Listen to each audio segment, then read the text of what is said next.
Google Doodle honors Christopher Reeve, Superman actor and humanitarian. He played a superhero on the screen, but was a real-life hero after he hung up the cape. Christopher Reeve is largely remembered for his flights across the screen while wearing a red cape and sporting a giant S across his chest. But it's for his later off-screen work, while hoping to walk again, that solidified him as a hero. His sensitive portrayal of Superman helped make the 1978 movie a blockbuster that set the stage for a wave of superhero movies. Years later, after a horseback riding accident left him paralyzed, he'd use his star power to raise awareness for the disabled. Get the CNET Now newsletter.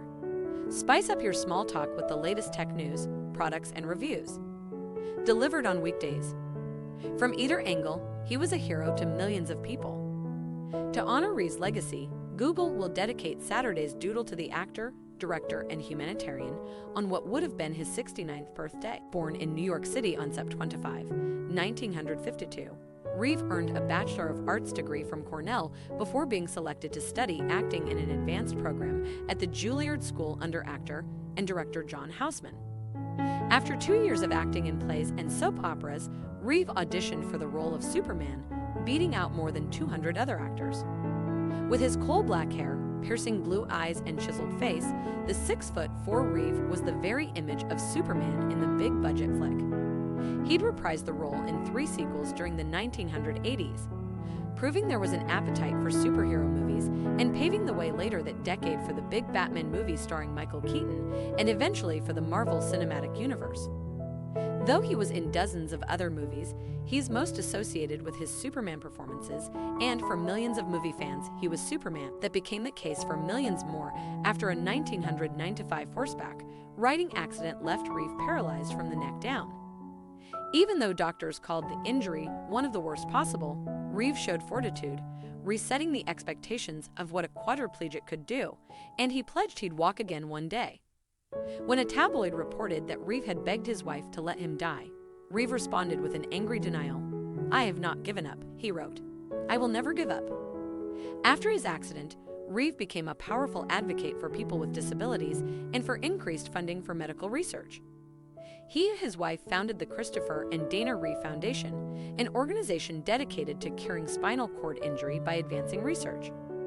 He lobbied Congress to expand embryonic stem cell research, arguing it was the best chance at giving him and others like him a chance at recovery. I think that setting challenges is a great motivator because too many people with disabilities allow that to become the dominating factor in their lives, and I refuse to allow a disability to determine how I live my life, Reeve told the Los Angeles Times a year after his accident.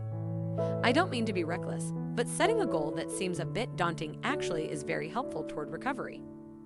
Reeve returned to Hollywood after his accident and made his directorial debut in 1997 with the critically acclaimed TV movie In the Gloaming, starring Glenn Close. During a 2017 fundraising appearance for Reeve's Foundation, a tearful Close shared her remembrance of his character. "I miss Chris. He was a great man. He had more moral and mental fortitude than anyone I will ever know," she said, according to an E! Online account of the speech. "It moved me to the core, and there were times when it even took my breath away. And he was courageous. Against the odds, he had the courage to hope for his dream, which is now our dream, a world of empty wheelchairs." In 2004, after a nearly decade-long battle, Reeve suffered a cardiac arrest and fell into a coma before dying. He was 52 years old, our favorite Google Doodles through the years. Google Doodle honors pioneering green tea chemist Michio Tsujimura. The Japanese scientist's groundbreaking research led to her becoming the first woman in Japan to earn a doctorate in agriculture. If you enjoy the taste of green tea, as well as appreciate its nutritional benefits, you might like to know about Michio Tsujimura. Tsujimura was a Japanese agricultural scientist and biochemist whose groundbreaking research on the components of green tea earned her the first doctoral degree in agriculture conferred on a woman in Japan. To honor her achievements, Google on Friday will dedicate its Doodle to Tsujimura on her 133rd birthday. Born in what is now Ogawa, Japan on September 17, 1888, Tsujimura spent her early career teaching science at a women's high school. In 1920, she turned her focus to becoming a scientific researcher, joining Hokkaido Imperial University as an unpaid lab assistant. as the school didn't yet admit female students. Her work initially focused on the nutrition of silkworms, but she transferred to Tokyo Imperial University in 1922 to research the biochemistry of green tea alongside Dr. Yumitaro Suzuki, an early researcher of vitamins. 2 years later, she and colleague Seitaro Miura discovered vitamin C in green tea, which led to an increase in green tea exports to North America. 5 years later, she isolated catechin, which provides the bitter taste in green tea. The next year, she'd go on to extract tannin in crystal form from green tea. Her thesis on the constituents of green tea earned her a doctorate in agriculture from Tokyo Imperial University in 1932. She continued on to become a professor and lecturer at various schools and universities before being awarded the Japan Prize of Agricultural Science in 1956 for her research into green tea. Sujimura died in 1969 at the age of 81. Google Doodle welcomes first day of fall and spring. Google's happy little hedgehog delivers a bouquet to mark the change of seasons. Depending on where you live, it probably still feels like summer or winter, but change is upon us. And that tipping point is Wednesday at 12:21 p.m. PT, when the autumnal and vernal equinoxes arrive. The word equinox comes from the Latin for equal and night. Essentially, it's the biannual event when the sun is directly over the equator. For those living north of the globe's belly line, the autumnal equinox heralds the coming of progressively shorter days and the much cooler weather, due to the 23.5-degree tilt of the Earth's rotational axis in relation to its orbit around the sun. Those living south of the equator can expect to see just the opposite with the vernal equinox, longer days and warmer weather. Google is marking the occasion with a pair of animated doodles that feature a happy little hedgehog delivering a bouquet that reflects the personality of each season. For those in the northern hemisphere, you have the fall foliage of yellow and orange leaves, while in the southern hemisphere, the hedgehog's delivery features the bright colors of flowers blooming. Google Doodle celebrates Panamanian American nurse Ildura Murillo Road. Google kicks off National Hispanic Heritage Month by honoring a devoted nurse and educator. Ildura Murillo Road dedicated her life to not only providing care to members of the Hispanic community, but also making sure others were equipped to do so as well. A key component of her approach was stressing the importance of nurses being culturally aware to provide the best possible care. Wednesday marks the beginning of National Hispanic Heritage Month, and to kick it off, Google will dedicate its doodle to the Panamanian American nurse and educator. Murillo Road specialized in psychiatric nursing, but she was also an academic and organizational administrator. She founded the National Association of Hispanic Nurses in 1975 and served as a World Health Organization consultant to Guatemala, among her many achievements. Running from Sept 15 through Oct 15 each year, National Hispanic Heritage Month recognizes and celebrates the cultures and contributions of Hispanic Americans.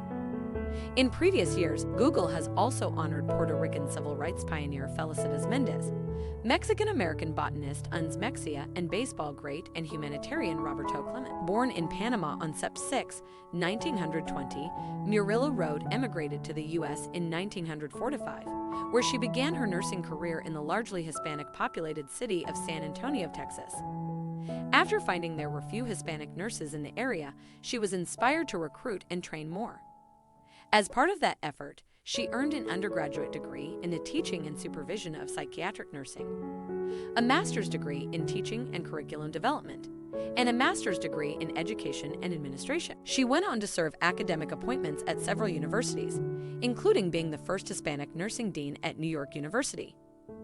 In 1994, the American Academy of Nursing named Murillo Road a living legend. She died in Panama in 2010, a day short of her 90th birthday. Los Angeles-based guest artist Laura, who created Wednesday's doodle, says the artwork features colors inspired by Latin American textiles, as well as the orchid, which Murillo Road was known to wear at nursing conferences.